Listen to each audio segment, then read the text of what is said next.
Do you have any updates about the eye of Tom Aspinall? And is there a rematch in the works? Oh, Jesus. Don't let me talk about Tom Aspinall's eye.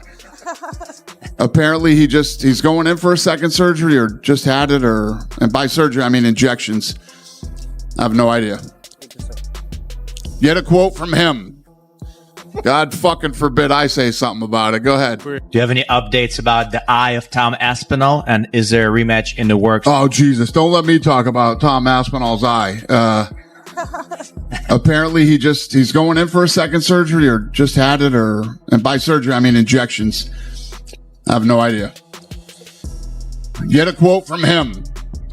God forbid I say something about it. Go ahead. Dana. Jeez. How close did you think you were to Here's your quote. Catching strays, aren't I? Catching strays in my own living room on a Sunday morning. He got fingered. 2 in the eyes. One of his fingers even went in his mouth. It was deep. Ciryl Gane was looking so good in that first round. Tom Aspinall's nose was bleeding. Ciryl was landing with that jab. I got a heavyweight. You go in there, and a lot of the times a heavyweight, you see guys not really engage too much because it takes one punch, especially from 2 big punches like that. And Tom was kind of pushed, like coming forward. Ciryl was landing beautiful jabs, circling all around. He won that round. Both those guys, for being heavyweight, can move so well on their feet. Even though the White House card has already ignited debates over potential matchups and sent fantasy analysts into overdrive, Conor McGregor remains the center of attention, commanding focus no matter which names the experts throw into the mix. Analysts are busy predicting opponents, former champions are weighing in with their opinions, and rumors swirl endlessly. But the real fascination isn't just about who he might face next.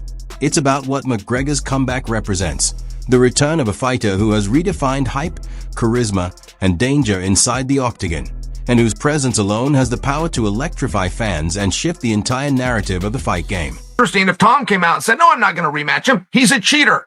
Why would I rematch a guy that already cheated, that violated not one of my eyes but both? I gave him his chance. He chose to cheat, and I'm going to move on. If Tom took that stance, which he's not going to do, I'm saying, but for fun, I think he'd have a lot of people that supported him. For some reason, Ciryl has come out of this thing with his hands clean. He's the one that did the poking. They've got to do something about these eye pokes. The rule is you got to have your hands like this, but you can still have your fingers out straight. You can't do that. You can do that. That's the stupidest rule I've ever seen in my life. Make a fist. Simple as that. You're throwing punches, and yeah, you got to parry shots, but you just got to unbend your fingers. It's really not that hard. This is a stupid rule. Only Tom knows what happened. Could he see? Couldn't he see? Could he continue? I can't make people fight if they feel they've been injured. After the Jones fight, a lot of people wrote Ciryl Gane off. He looked damn good tonight. I mean, he had Tom bloodied up, and Tom didn't want to continue in the fight. The rematch is very interesting. Think about Dana White saying Tom didn't continue. Tom didn't want to continue in the fight, so. And then also, who gives it to eye pokes? Who gives it? Well, listen, I didn't continue. I'll tell you why I didn't continue. Because I'm not a dummy. Like, I'm not going to go out there and fight one of the best strikers in the world if I can't see.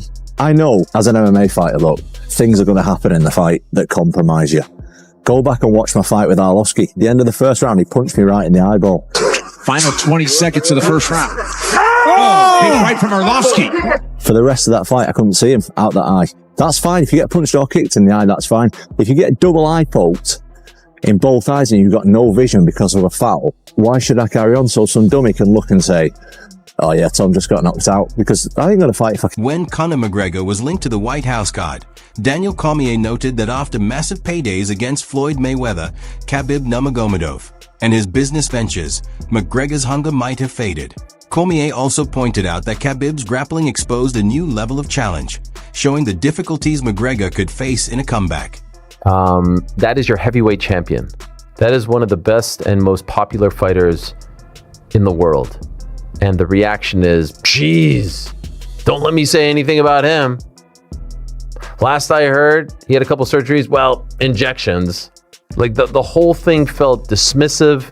The whole thing felt like he doesn't really believe it. If I'm being 100% honest, if I am to read his body language, and he will 1,000% say, that felt very dismissive. That felt like someone who didn't believe that his heavyweight champion was actually going through something. Anyone feel otherwise? No, it was exactly that. It was... and by surgeries, I mean injections. That's like a direct shot at him. Yes. Oh, God forbid I say something. Yeah, no, that's like flip it. It was just, if I'm Tom Aspinall sitting there, I'm like, man, what did I do to this guy? All I've done is stepped up to the plate and I got poked in the freaking eye. And you think I want to get injections for fun? Do you think Tom Aspinall is injections or not, surgery or not? Do you think he's doing this for fun? And the world has no idea how much his life has changed as a result of all of this. Do you think he's doing this for fun? Do you think he's doing this to prove a point to all of you who thought he was faking? It's absurd to me. He could have easily answered that question like, to be honest, he's just working through things. Hopeful he'll be back. Wishing him the best. We'll be here when he's ready to come back. Dustin Gothia takes a different view. Instead of worrying about McGregor's drive or past rivalries with Dustin Poirier, he focuses on the biggest opportunity at the White House card, an event with huge stakes, noise, and career-defining potential.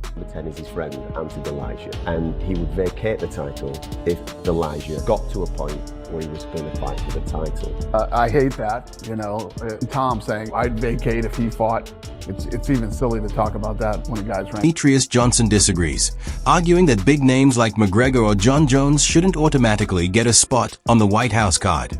He believes the focus should be on fighters actively competing and earning their place through consistency and performance, not just reputation. Kaz, what is the name of this podcast? It's called... No Scripts Podcast. No Script. You big fan? Huge. The No Scripts Podcast. Jon Jones was on this podcast. I guess it was over the last couple of weeks. It was clearly around the time that he was in Nashville for the Dirty Boxing event because he's wearing similar clothing. He talked about a few things, and I did want to shine a light on these things. First, let's play him talking about the Dana White situation and how it was all handled, the offer from Tom, and his desire to make amends. Here it is. Take a listen, and then we'll react. I think my most immediate goal is to try to be on the White House card. Okay. And you talking to Dana? How is he feeling? You know, I'm giving Dana his space. You know, Dana has changed my life. Yes, he has changed my life. He's changed my children's lives. Yeah.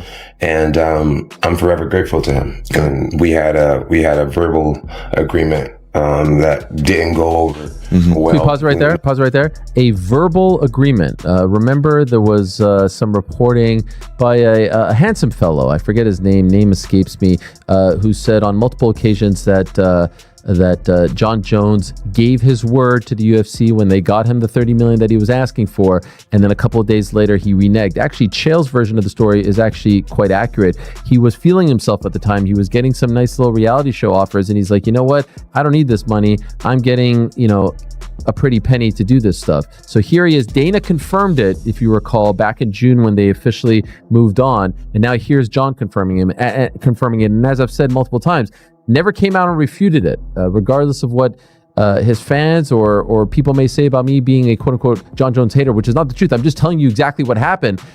He never refuted it. Now here he is confirming it. So I appreciate that. Please continue.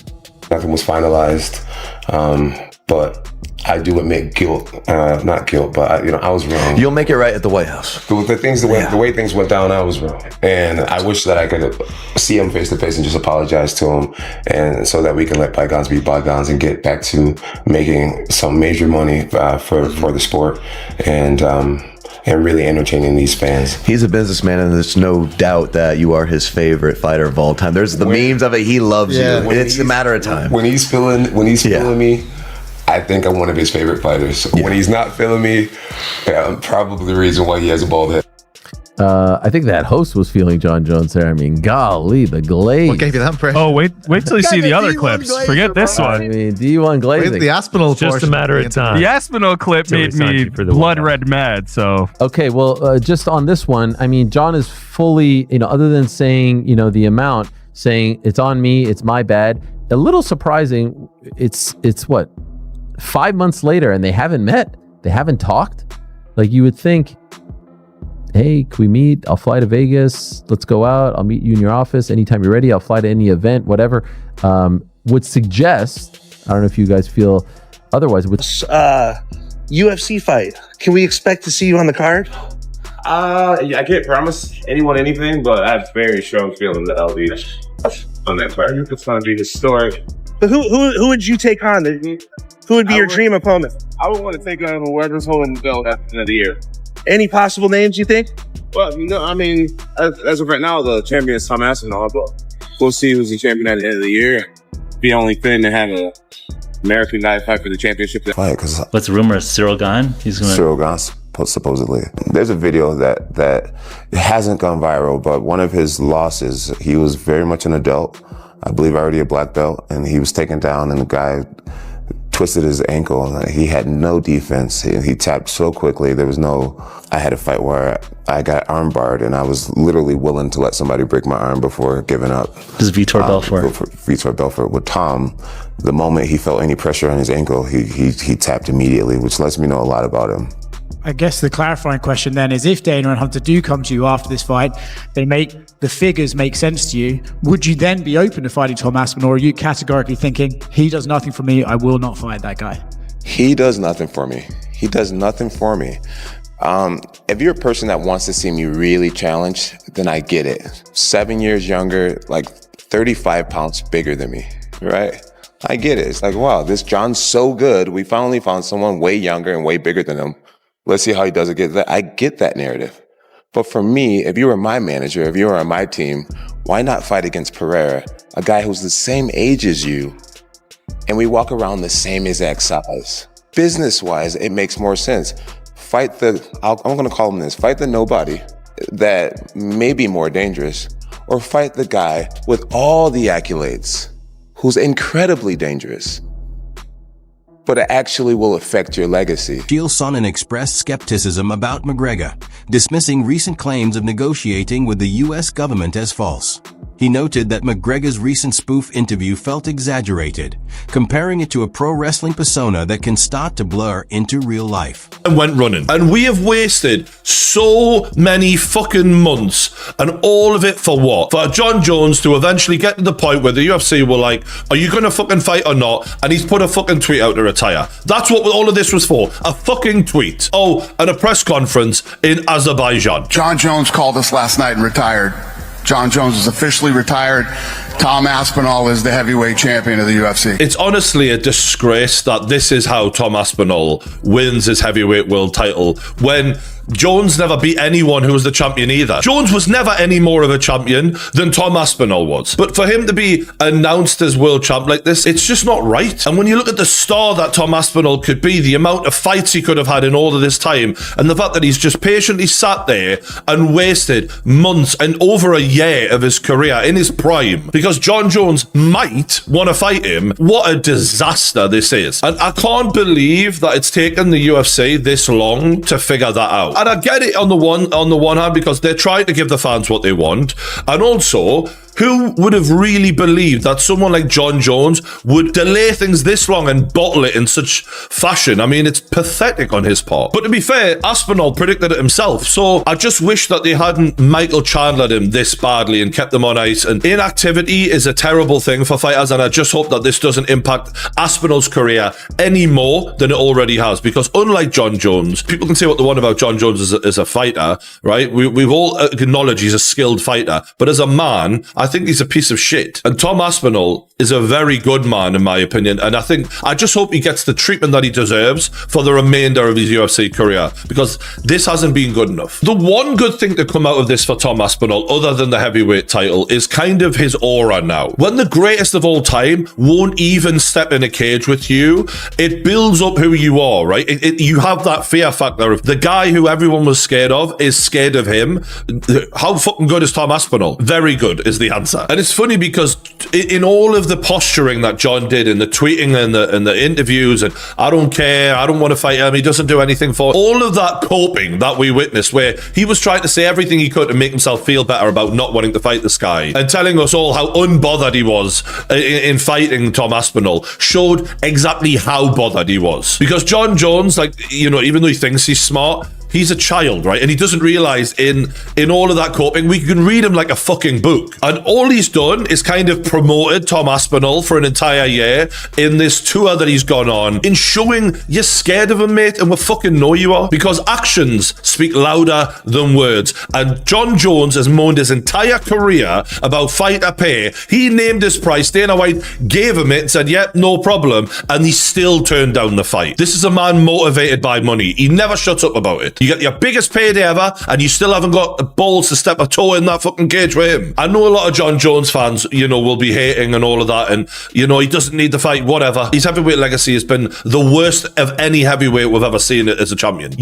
Deep down, your boy bottled it. And anyone who's deluding themselves into thinking otherwise, you gotta grow up, man. It's so obvious what's going on here. And I get it. You're emotionally attached to a fighter. He won all of those fights. He's the GOAT in your eyes, but you have to understand, he's now the duck. He is the duck, and he will be the duck forever. If Tom Aspinall loses a fight to someone who has got the balls to step in the cage with him, he'll be immediately on Twitter, say, I told you he wasn't that good. I've always been better than him. No. We're not having that. You didn't have the balls to get in the cage with Tom Aspinall. If someone else beats him, that's their win, not yours. And that could happen, because we all know heavyweight MMA is different to every other division. Obviously, you've been pretty clear in what you've said. Back to Cyril, but surgery now is the focus, and then we'll kick on to 2026, right? That's the plan. That's the plan. But by the time this is going out, they probably have had surgery on one side already. The next surgery's coming mid-January, so we're working towards getting back, and that's the plan.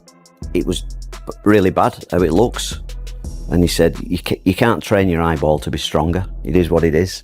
You've protection here and here, but he obviously got no protection because the fingers were straight in. The fight should have been stopped. He couldn't see. It was a foul. He couldn't see. Then you can't fight. If he'd have got knocked out with a head kick next, then it would have been worse.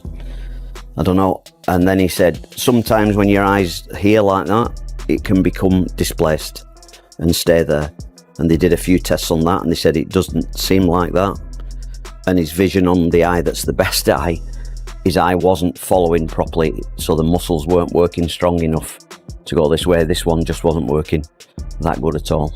So we've got to have additional tests further this week, and Moyes is sorting the tests out for us.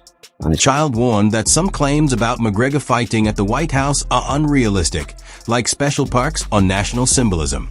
While McGregor draws huge attention and purses, Child questioned celebrating Independence Day around a non-American fighter and cautioned against him believing his own persona. Interesting if Tom came out and said, no, I'm not going to rematch him. He's a cheater.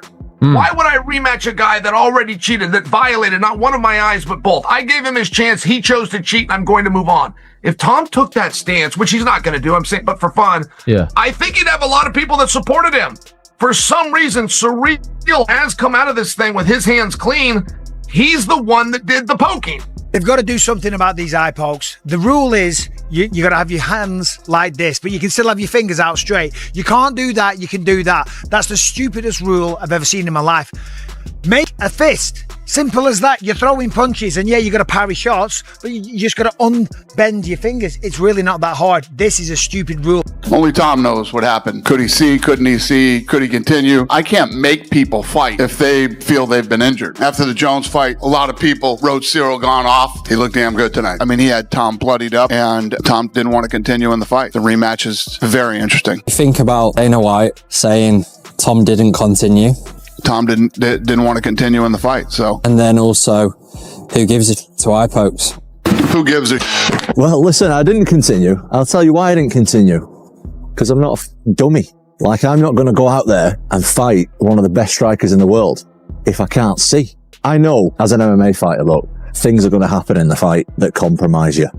Go back and watch my fight with Arlovski. The end of the first round, he punched me right in the eyeball. Final 20 seconds of the first round. Oh, big right from Arlovski. For the rest of that fight, I couldn't see him out that eye. That's fine. If you get punched or kicked in the eye, that's fine. But if you get double eye poked in both eyes and you've got no vision because of a foul, why should I carry on so some dummy can look and say, oh yeah, Tom just got knocked out? Because I ain't going to fight if I can't see anything. Because Khabib sees the White House card as a test, not just a spectacle. While flashy fights sell tickets, he believes McGregor should face top contenders like Poirier, Makhachev, Oliveira, or Gathja to prove if he's still elite or just a headline.